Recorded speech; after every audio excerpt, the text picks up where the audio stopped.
Hi students, आज हम करेंगे एक्सरसाइज 10.1 का सेकंड क्वेश्चन। 10.1 का सेकंड क्वेश्चन है। देखो, सेकंड क्वेश्चन में ट्रू एंड फॉल्स बताने हैं हमें। तो इसके कितने पार्ट है? 6 पार्ट है। आइए फर्स्ट पार्ट करते हैं। फर्स्ट पार्ट है line segment joining the centre to any point on the circle is a radius of the circle. देखिए, फर्स्ट पार्ट में कहा गया है the line segment joining the centre to any point on the circle. एक circle है, circle के line joining the centre, circle के centre से सर्कल के किसी भी पॉइंट तक जो एक लाइन सेगमेंट जो जॉइन जो होती है, क्या इसे रेडियस कहते हैं? बिल्कुल, ये क्या है भाई? ये रेडियस कहते हैं इसे हम। तो फर्स्ट स्टेटमेंट क्या हो जाएगी? ट्रू। फर्स्ट स्टेटमेंट हो जाएगी ट्रू। सेकेंड स्टेटमेंट देखते हैं। सेकेंड स्टेटमेंट है a circle has only finite number of equal course. क्या किसी सर्कल में finite number of equal course होती हैं? फाइनाइट नंबर होता है, एक fixed number equal number of course होती हैं? ऐसा नहीं है। अगर कोई सर्कल बनना है, मान लो ये रहा है सर्कल, तो इस सर्कल में infinite number of equal course हो सकती हैं। चाहे तो आप बना के देख लो, जैसे कि एक ये रही, एक ये रही, एक ये रही, एक ये रही, एक ये रही, एक ये रही।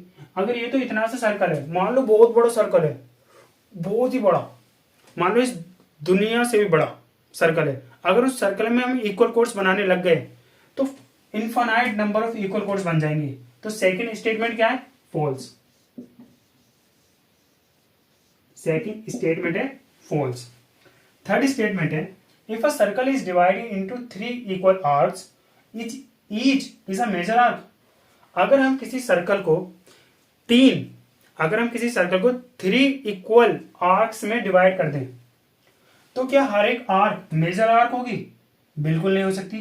अरे भाई, अगर हमने किसी सर्कल को इक्वल आर्क्स में डिवाइड कर दिया, 3 इक्वल आर्क्स में डिवाइड कर दिया, तो क्या वो मेजर, जैसे कि एक कुछ इस तरीके से डिवाइड कर दिया, एक मिनट, ये रहा, कुछ इस तरीके से डिवाइड कर दिया, ये रही एक आर्क ये रही और एक आर्क ये रही, ठीक है। अगर हमने किसी भी सर्कल को 3 इक्वल आर्क्स में डिवाइड कर दिया तो क्या हर एक मेजर आर्क होगी? ऐसा नहीं हो सकता।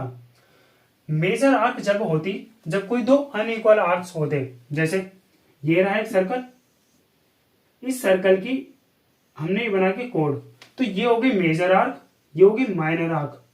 तो जब कभी अनइक्वल आर्क्स बनेंगी तो जब भी मेजर आर्क या माइनर आर्क की डेवलपमेंट होती है। तो अगर 3 इक्वल आर्क्स बन रही है किसी सर्कल में तो हर एक मेजर आर्क्स नहीं हो सकती। तो ये वाली स्टेटमेंट क्या हो गई? फॉल्स। भाई, इस स्टेटमेंट खुद कहा गया है इक्वल आर्क्स हैं, तो मेजर आर्क कहां से होगी? ना ही मेजर आर्क होगी ना ही माइनर आर्क होगी। तो ये वाली स्टेटमेंट क्या हो गई? फॉल्स। फोर्थ स्टेटमेंट है अ कोड of a circle which is twice as long as its radius is a diameter of the circle. बिल्कुल, किसी सर्कल का जो डायमीटर जो होता है वो रेडियस के 2 गुना होता है। तो ये वाली स्टेटमेंट क्या हो गई? ट्रू। ठीक है। फिफ्थ स्टेटमेंट है sector is the region between the code and it's corresponding arcs. गलत है। कोई भी सर्कल की कोड और आर्क ऑफ द सर्कल के बीच के रीजन को हम सेगमेंट कहते हैं, ना कि सेक्टर। क्या कहते हैं? सेगमेंट।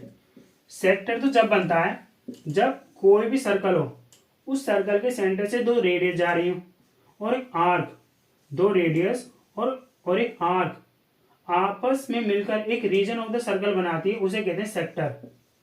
मतलब दो रेडियस और आर्क के बीच के रीजन को हम सेक्टर कहते हैं। और इसमें क्या दे रखा है? कोड और आर्क के बीच के रीजन को हम सेगमेंट कहते हैं, ना कि सेक्टर। तो ये वाली स्टेटमेंट क्या हो गई? फॉल्स। ये वाली स्टेटमेंट क्या हो गई? फॉल्स। अब देखिए सिक्स्थ स्टेटमेंट है a circle is a plane figure. बिल्कुल, सर्कल क्या होता है? एक प्लेन फिगर होता है, क्योंकि प्लेन पे बना हुआ है ना, तो सर्कल क्या है? 2D फिगर है, मतलब प्लेन फिगर है। तो ये वाली स्टेटमेंट क्या हो गई? ट्रू। ये वाली स्टेटमेंट क्या हो गई? ट्रू। तो ये हो चुका है आपका क्वेश्चन नंबर सेकंड, एक्सरसाइज 10.1 का क्वेश्चन नंबर सेकंड।